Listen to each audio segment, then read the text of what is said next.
den skog. Assalamualaikum warahmatullahi wabarakatuh.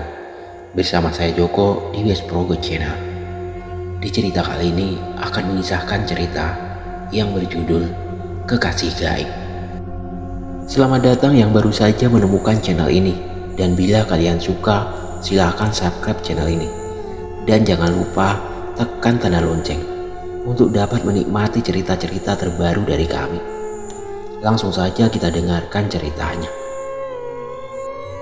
Ayahku seringkali bercerita mengenai kisah cinta masa mudanya. Ayahku dulu seorang playboy.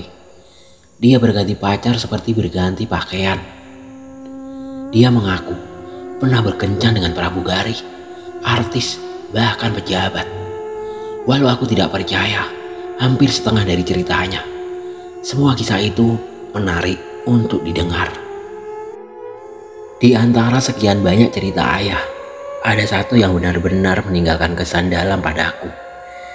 Itu cerita mistis yang membuatku bertanya-tanya dan masih menjadi misteri hingga sekarang.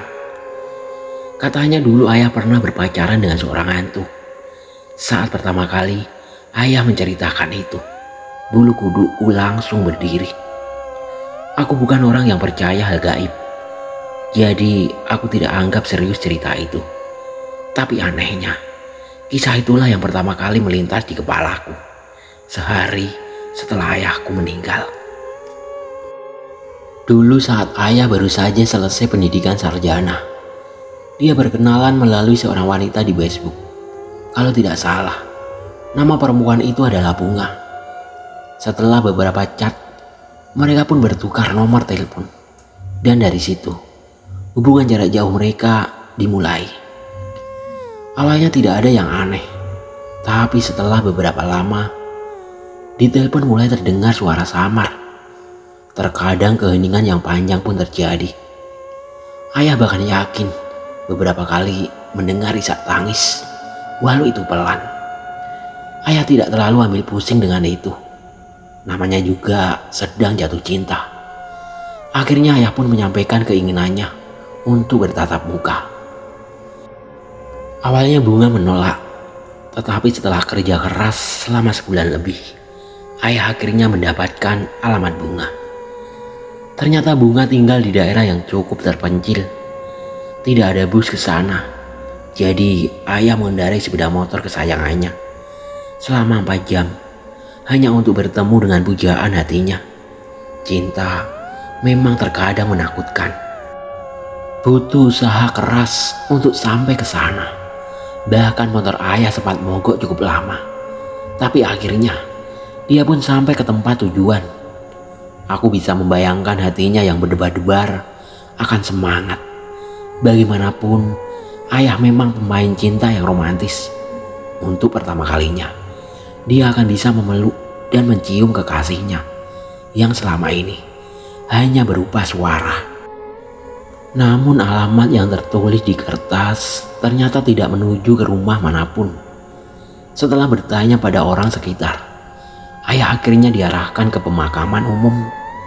Disitulah alamat yang Bunga berikan berada. Kebingungan merasuki hatinya. Apa Bunga seorang anak penjaga kubur? Pertanyaan itu terngiang-ngiang di benaknya. Akhirnya ayah pun memberanikan diri menelusuri bagian dalam. Dan komplek pemakaman itu sudah cukup tua. Ada begitu banyak kuburan di sana. Tetapi satu kuburan yang tampak menyolok karena bunga-bunga segar yang menghiasinya. Dan disitulah ayah langsung tahu apa yang salah. Pelan-pelan ia pun menatapkan hatinya, mengatur gerak bola mata dan menguatkan diri untuk membaca nama yang ada di nisan itu. Bunga Alara. Tidak salah lagi, itu nama dari kekasih jauhnya. Kekasih yang selama ini hanya dia lihat wajahnya melalui foto. Ternyata tidak ada lagi di dunia ini. Bunga telah tiada. Dia telah tidur di bawah sana. Namun itu bukan bagian yang paling seram. Yang paling membuat ayah merasa takut adalah tanggal kematian yang terukir di nisan itu. 4 tahun yang lalu, Bunga Alara telah meninggal. Lalu siapa yang selama ini menjawab semua panggilan telepon ayah? Orang isengkah? Atau sesuatu yang lebih menakutkan? Ayah mengakui bahwa itu adalah patah hati yang terparah yang pernah ia alami. Dia mencoba menelpon Bunga di nomor yang sama, tetapi panggilan itu tidak pernah terhubung kembali. Ketakutan menguasainya. Tetapi rasa penasaran itu mengalahkan ketakutan itu. Akhirnya ia pun melangkah dan bertanya pada siapapun yang dia temui. Beberapa penduduk asli di sana kenal dengan Bunga, dan memang benar, Bunga sudah meninggal selama lebih dari 4 tahun. Dengan perasaan was-was, ayah pun mengunjungi keluarga Bunga di pinggiran desa. Di sana dia bertemu dengan ibu Bunga. Dan secara jujur, dia menceritakan semuanya. Ibu Bunga tidak menganggap ayah gila maupun berbohong. Beliau hanya tersenyum dan menangis. Usut punya usut, ternyata Bunga meninggal karena terjatuh dari tebing. Bunga sangat menyukai pemandangan dari atas sana. Jadi, dia secara rutin mengunjungi tempat itu tanpa menghiraukan bahaya. Dan kemudian, suatu hari, dia sial. Dia meninggal di tempat yang dia sukai. Kurasa dia tidak punya penyesalan. Mendengar itu, ayah mengangguk. Tapi dia mengutarakan keraguannya. Kalau begitu, siapa yang selama ini dia hubungi? Kalau memang hantunya, kenapa dia menjadi hantu? Apa penyesalannya? Ibu Bunga tertegun. Pelan-pelan, matanya menatap jauh ke arah tebing. Sebenarnya tanah di sana itu milik keluarga kami. Dengan suara pelan dia bercerita. Karena butuh uang, kami menjualnya. Tapi Bunga seolah tidak rela dan terus bermain di sana. Mungkin dia masih menganggap tempat itu sebagai rumah. Kalau kami bisa membelinya lagi. Di saat itulah ayah langsung tahu apa yang harus dia lakukan. Kendati tidak pernah bertemu, tapi rasa cintanya pada Bunga nyata adanya. Jika itu adalah permintaan pertama dan terakhir dari kekasihnya, maka jelas dia akan mengabulkannya. Ternyata keluarga Bunga diam-diam sudah menabung uang untuk membeli kembali tanah di atas tebing. Tanpa ragu, ayah langsung menjual motor kesayangannya dan memberikan semua uang itu ke ibu Bunga. Ayah tidak mengharapkan imbalan. Dia hanya berharap agar kekasih gaibnya bisa tenang di alam sana.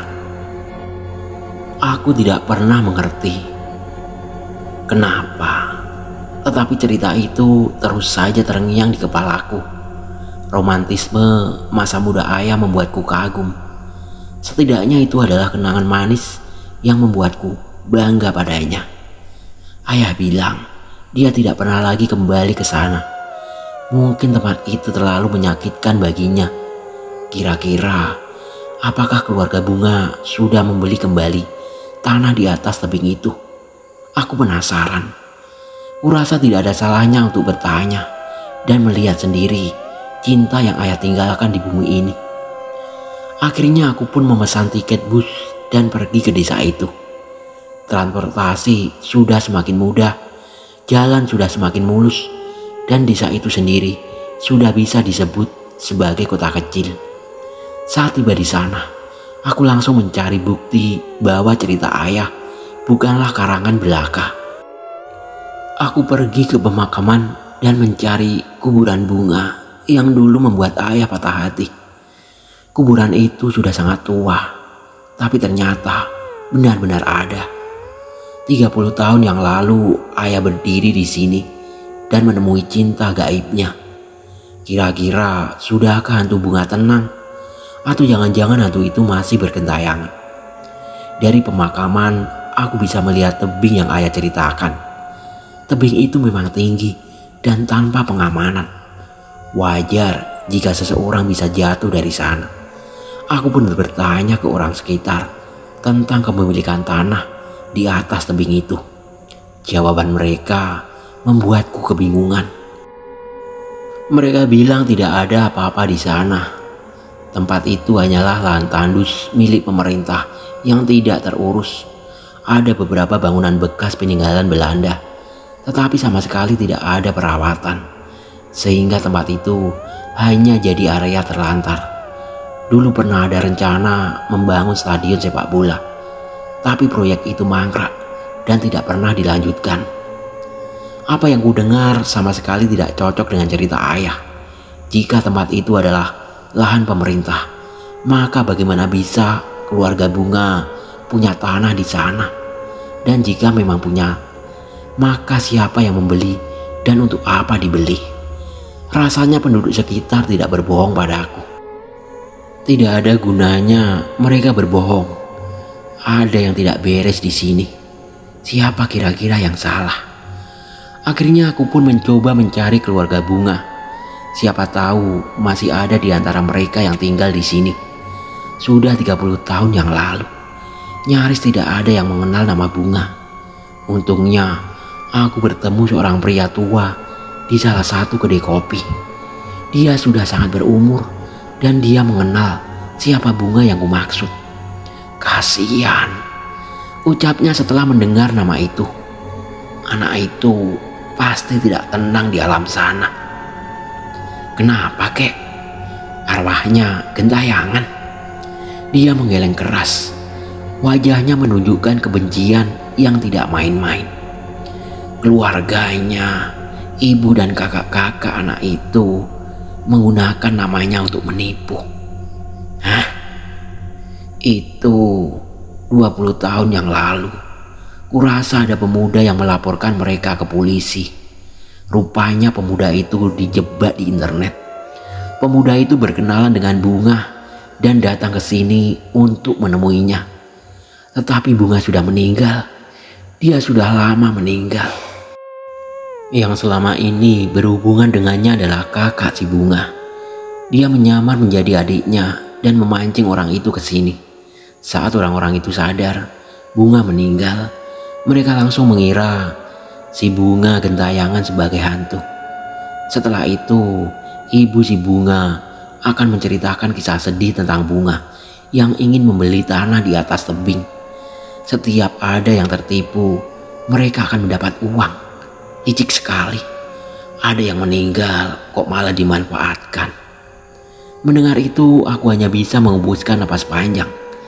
Kurasa sudah cukup perjalanan kali ini. Untungnya masih ada bus yang bisa mengantarku pulang. Di dalam bus aku tidak mau mengingat kembali ekspresi lembut yang ayah punya setiap kali menceritakan kisah itu. Aku bukan orang yang percaya hal gaib, dan cerita kali ini malah membuatku semakin tidak percaya. Ayah memang orang yang romantis, tetapi dia tidak terlalu pintar. Ayah, kuharap kau bisa bertemu Bunga di alam sana.